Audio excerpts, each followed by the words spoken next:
This town is already filled with old historic churches, but you know what?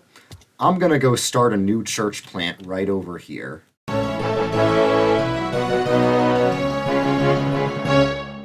Hey guys, welcome back to KingdomCraft, where we build churches in Minecraft while talking about Christianity. And look at this new church I built. I hope you guys like it. It's a brand new church plant. It used to be an outhouse, but we renovated it. So yeah, if you think this isn't beautiful enough for you, then you're just a stinky Catholic. No, I'm just kidding. What I'm actually talking about today is church plants. It's something that a lot of evangelical denominations like to do. It's exactly what it sounds like. You plant a new church and you start a new church community. So what could possibly be wrong with that? Of course we want more churches so that more people can become Christians and we can spread the gospel more. Of course, I have nothing wrong with church plants in a region that does not have churches. So if you're in a country or an area that does not have an established church already, then of course you need to plant new churches there so that there can be churches in all parts of the world.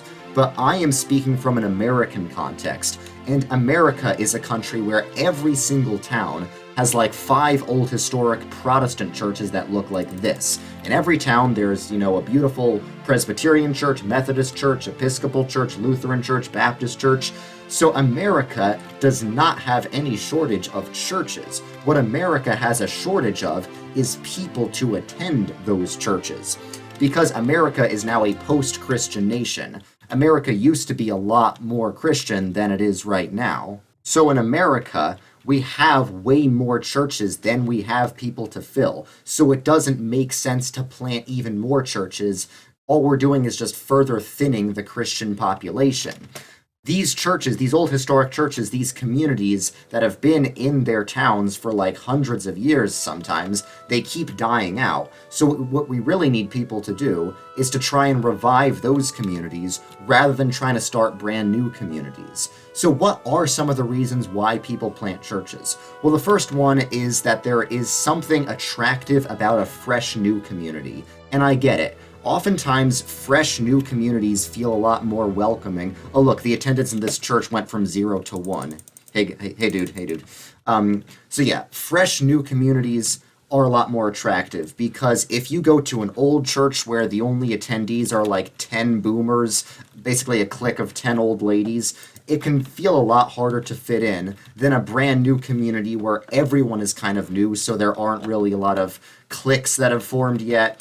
And of course, all churches across all denominations have a problem with being cliquey, but generally the older a community is, the more cliquey it's going to be. So a lot of young people who really want to go to church mainly for the community that it offers will be a lot more attracted to a church plant. There's also some statistic that people like to quote. I question the accuracy of this statistic. But supposedly, a lot of conversions happen in church plants. A lot of people who convert to the faith convert in and through a church plant. Now, the part of that statistic they don't tell you, and I'm not sure what this statistic is, but they don't tell you how many of those people stay Christian. Because a lot of church plants, a lot of these evangelical church environments, it's a very easy come, easy go kind of thing. Because it often relies on a fresh community, relies on like social excitement, social ecstasy. It's the same deal with revivals. A lot of conversions happen at revivals. At revivals, you get tons and tons of people saying like, "Oh, I've just been born again. I used to not be a Christian at all. Now I am a Christian." That's great. Let's check in on those people 10 years from now.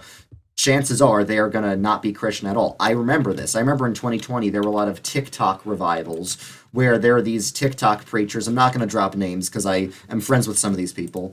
But there are a lot of these TikTok preachers who had these TikTok revivals online because of the pandemic. And they would get tons and tons of people to say, "Oh, I just converted tonight."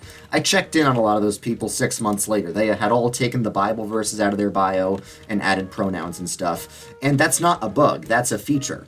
Revivals give you a lot of energy, but they don't give you a lot of long-lasting commitment. Now, this video is not about revivals, it's about church plants, but it's kind of the same idea.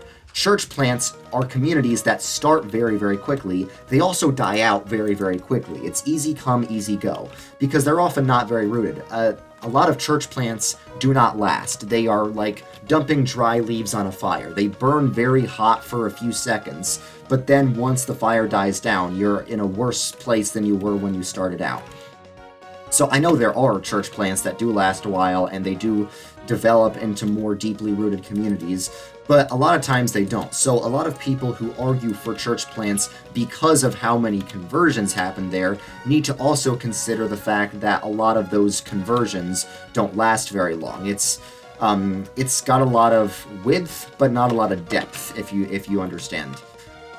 So here's another reason why church plants are very common. So yes, there are tons of old historic churches, but in addition to being old and crusty and not the most exciting communities, they're often part of mainline Protestant denominations. Not all of them, by the way, because even within conservative denominations, the young hipster church plants get a lot more young people in them than the old historic church communities that are mostly boomers. So it's not always the case, but generally speaking, mainline Protestant denominations have older churches and evangelical Protestant denominations have newer churches, because the mainline Protestant denominations are the mainstream. They are the thing that everyone else split off from. So it just makes sense that they would have the older communities. So I did say that there are tons and tons of old historic churches, old historic Protestant churches everywhere in America, but it is true that the vast majority of those old historic churches belong to mainline Protestant denominations. And it's also true that all the mainline denominations in America have a problem with liberalism. It doesn't mean every single church in every mainline denomination is liberal. It does mean that all the mainline churches to some degree have been hijacked by liberalism. So in my denomination, the PCUSA, you'll have some churches that are very conservative. And this is what the media doesn't talk about. You wouldn't know it based on the PCUSA's social media and website, but there are a lot of very conservative PCUSA churches. And of course, everyone knows there's a ton of very, very liberal PCUSA churches as well, to the point of being absolutely heretical.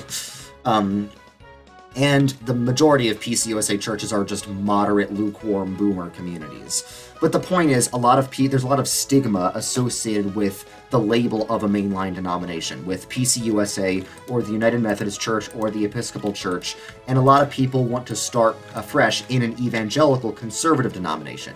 The problem is, with a few exceptions, most evangelical conservative denominations are very new, they don't have many resources, and they don't have a historic presence basically anywhere. So if they want to have a presence somewhere, they're going to need to plant brand new churches. So that's why basically every single town in the United States has a PCUSA church. However, the PCA is the biggest conservative offshoot denomination, so a lot of times the PCA will plant a church in a town that already has a PCUSA church. And that's why you'll have this pattern of, generally speaking, PCUSA churches look like this, and generally speaking, PCA churches look very sad and depressing, architecturally. Not because they're bad churches, just because a lot of times they're great churches. Usually they're great churches. Usually they're a lot more, theologically faithful than PCUSA churches. But their problem is they're not tapping into the historic resources that the church already has because they're trying to start something brand new. So the argument that they'll give is, oh yeah, the PCUSA has gone liberal, we have to start over. The argument I'm trying to make is, yes, even if a community has gone lukewarm, has gone liberal, what we should first try to do is we should try to revive those communities, and if that doesn't work, maybe that's when we can start over. So I think, church denominations like the PCA or the OPC, or if you're Anglican, the ACNA, what they should do before planting a new church is they should send missionaries to existing mainline churches, or maybe not mainline churches, just any old historic church that's been in the community for many generations, and see if they can revive those churches. If they can't, maybe it's time to plant a new church. But there is something valuable about a community that has lasted for many, many generations. The local town generally has a lot more respect for a church that's been around for hundreds of years, like old historic First Episcopal Church, has a lot more respect for communities like that than a brand new church that just popped out of nowhere and rents a Pizza Hut, for example. The Pizza Hut church plants. And it's also very important to create church communities that can last hundreds and hundreds of years. That's what used to be very normal, that everyone would attend the same church that their great-great-grandfather did. Now, of course, something that's contributed to the decline of that is the fact that in modern America, everyone moves around all the time. No one stays in the same place for more than one generation. I think that is a problem. I think this ties in with the need to revive local communities and strengthen local communities in general. That's what Catholic social teaching and Calvinist social teaching says. So the deeper issue here is we need to revive local communities. But that ties in with this, because I think one of the biggest contributing factors to the decline of religion in the West is the loss of strong local religious communities. It used to be that every town just had a few churches in the center of that town, and those churches were not just churches, but they were also community centers for the whole town. So the entire community of the town was centered around Christianity, and that's why basically everyone in the town would be Christian. So that's why it's important for churches to be community centers as well. Of course, a lot of mainline Protestant churches have devolved into nothing but community centers, and that is very bad. It's not good for a church to be isolated from the community, no matter how good their doctrines are. It's also not good for a church to be very active in the community, but not be preaching the gospel. You really need both. For the gospel to reach the community, the church needs to be both active in the community, but also needs to be, preaching the gospel so that it can preach the gospel to the community. That's why, generally speaking, if a church does like a food drive or a toy drive, most churches that do those are still these old historic mainline Protestant churches that are active in the community, churches that do charitable things in the community. But generally speaking, if those are part of mainline denominations, they're not preaching the gospel very clearly. On the other hand, you have evangelical churches that preach the gospel very well. Not just non-denom churches, but, PCA or OPC churches, but they tend to be a lot more isolated from the community. They tend to be off on some side road somewhere, not in the center of town in some rented out space, if they even have their own space at all. Generally, they sometimes meet in elementary school cafeterias and stuff. Again, a lot of people think I worship pretty buildings, and my whole Reconquista movement is all about pretty buildings. No, the building is just the indication of how culturally rooted something is. What I'm advocating for is not necessarily that the church has a pretty building. What I'm advocating for is that the church is rooted in the community, so that it can have an impact on the community. This is something that mainline Protestants understand that I don't think evangelical Protestants understand, but the left definitely understands it, and that's why the left has evangelized way better than Christians have in the last 100 years. If you're going to convert a society, you can't simply convert individuals one at a time. You have to convert the centers of culture and the centers of community. So that's why it's important for every church to have a profound impact and influence on their local community. A lot of people really struggle to understand that, especially evangelical Christians who think that all we have to do is just convert individuals one at a time. But that is not how things work in the real world. That is not how you have an influence. That's not how you have a long-lasting influence on a lot of people for a long amount of time. So what should churches do instead of church plants? There is a way that churches can plant new communities without planting a brand new congregation altogether. It's very simple, and it will save them a lot of money. What evangelical churches should do, like I know a lot of PCA and OPC churches, they do church plants all the time. What they should be doing instead is they should plant a new community in an old church. They should basically graft a new branch into a dying tree, so eventually that branch can replace the tree while still having the same roots. All right, everyone make a quote of that. Instead of planting a new tree, they should graft a new branch in an old tree so the new branch can replace the tree while still having the same roots. That's very important, and it's not very hard to do. It's not very hard to send a group of young families into an old church knowing that within 5 to 10 years, they're basically going to take over the church in its entirety. It can't be that hard to do. It'll actually be easier in many ways. It will save the church a lot of money. So, why don't people do it? I know this sounds kind of cynical, and I don't want to be accusatory here, but I feel like a lot of the reason that churches prefer to plant new congregations rather than just injecting a population into some old congregations is because there are a lot of pastors who got a seminary degree and they need to do something with their seminary degree, so they plant a new church that nobody in the community really asked for rather than reviving an old one.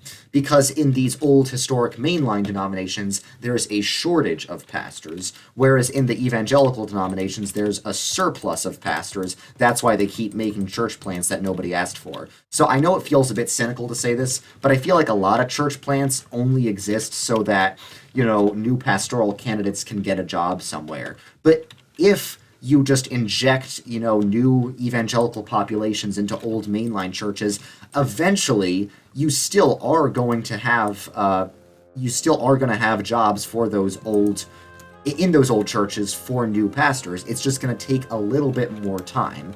But, if you're patient, it yields much better fruits than if you're not. So that's why I think the best way to revive Christianity in America is to revive local Christian communities. And the best way to revive local Christian communities in a place that already has church communities is to revive those old churches. Now, a lot of times church plants have also been described as sheep stealers. A sheep stealer means that instead of converting new people to Christianity, even though they do that a lot of the time, what they often do instead is they basically just steal people from old churches. A lot of people who attend church plants, there's not all of them, by the way, but a lot of people who attend church plants, they came to those church plants from a more old and historic church and left the old historic church because it felt kind of lukewarm, the community felt kind of stale. And yeah, I get it, but if that's the case, you should be investing in reviving your community rather than trying to start something new. It's kind of like you should try and revive an old friendship rather than trying to start a brand new friendship. Everyone would agree, every Christian would agree, it's always better to revive an old marriage than to start a brand new marriage, than like to divorce and remarry. I'm not accusing any evangelicals of thinking that. If anything, mainline Protestants are much more likely to have that sort of secular, demonic, sexual ethic than evangelicals. But I'm saying, because they already agree with that, because they already have this general principle that reviving the old is better than starting new, they should apply that to churches. If they are already applying that to their brides, they should apply that to the church, which is the bride of Christ. So, especially in the church, it's a lot more important to revive what has already been there for a long time than to start something new. The reason church plants can often be sheep stealers is because often when there is a church plant in an area that also has old historic churches, it hurts the old historic churches and causes them to die out even more quickly. So like I said, there is a perfect alternative to planting new churches that will eventually give new pastoral candidates jobs in those mainline churches. It'll help the mainline churches, and it won't result in old historic church communities dying out. It will also help, new Christians to convert to Christianity. It'll also help people in those church plants. It'll give them an opportunity to reach out and evangelize their local communities. Because a lot of people in old historic churches, they go to church because church is kind of a social club for them, and they don't really hear the gospel. So if you plant a new community in an old lukewarm mainline church, you can actually preach the gospel to them. There can be a real evangelistic effect that you can have. So rather than just reviving an old church community, you can actually revive people's souls, which I know evangelicals are all about saving individual souls. So there really can be that effect if you do that strategy. And another thing is, a lot of times when I say this, people are like, oh, you're telling people to go to liberal churches just so the church can have nicer buildings and nicer, social programs, nicer toy drives, all that. It's not just liberal churches that this applies to. And the biggest example of this is the Lutheran Church Missouri Synod. The LCMS is technically a mainline denomination because it never split off from anyone. It's a very old and historic denomination, but it is not like a mainline denomination because it's conservative. It never got hijacked by the theological liberalism that hijacked most mainline denominations. So in every sense except being liberal, the LCMS is mainline. The LCMS has tons and tons of old historic buildings, tons of old historic schools, has tons of old charities and toy drives and food drives and tons of social programs. And just like most mainline denominations, the LCMS is experiencing rapid decline and needs to be revived. So if you try and revive the LCMS by planting new communities in LCMS churches, you're not trying to save some liberal sinking ship church. You're trying to revive an old historic conservative denomination. Now, a lot of people say the mainline churches are dying out because they're liberal. I think that's part of it. But, the LCMS is not liberal, and it's also dying out. I think the real reason is that Americans have lost a sense of tradition. They've lost a sense of being faithful to old communities, and they're kind of too selfish and too individualistic to put in the effort to revive an old community. I think that's why old church communities are dying out all across the board, whether they're liberal or conservative. And of course, all new church communities are going to be conservative because liberals don't care about creating anything new, they only hijack old things. But I don't think liberalism is the reason mainline denominations are dying out necessarily. I think they're dying out because people don't care about investing in old historic things, and that really needs to change. So we shouldn't be planting new churches. We should be planting new communities in old churches.